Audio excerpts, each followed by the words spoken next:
Brexit referendum. Like Scotland, the possibility of fraud is always present. The power elite oligarchs will do anything in their power to keep their union states from breaking up. If Britain exits and some American states follow that example and start to secede, what will become of the New World Order? Could Brexit signal a new strategy for the super elite?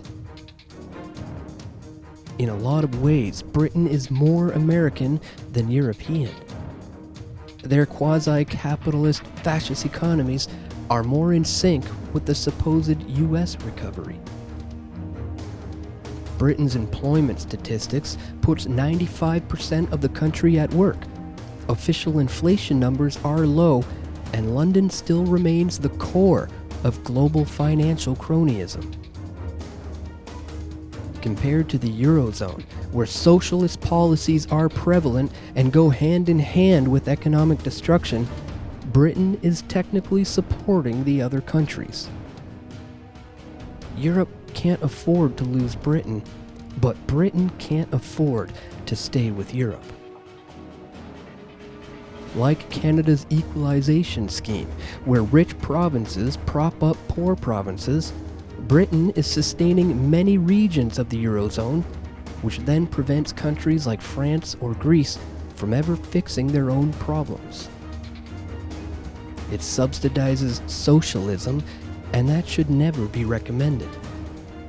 For in the long run, everyone becomes poorer and the economy eventually collapses. After all, this is all inflation-led prosperity, the core fundamentals of which are severely flawed. Another financial crisis is in the works, and the world is a very different place than it was in 2008. So while we here at Press for Truth don't like to promote nationalism per se, we do see the potential for overriding the Bilderberg dream by supporting British nationalism and the Brexit referendum. And why not? They have a long, independent history separate from the continent, and reinforced through the Commonwealth of Nations, in which Canada belongs to, as well as many other countries. British society and culture are unique, and so is every European country. Germany wasn't even unified during the Cold War, and before 1871, it consisted of many different, upwards of 500 independent states. That's what Europe and even North America should look like.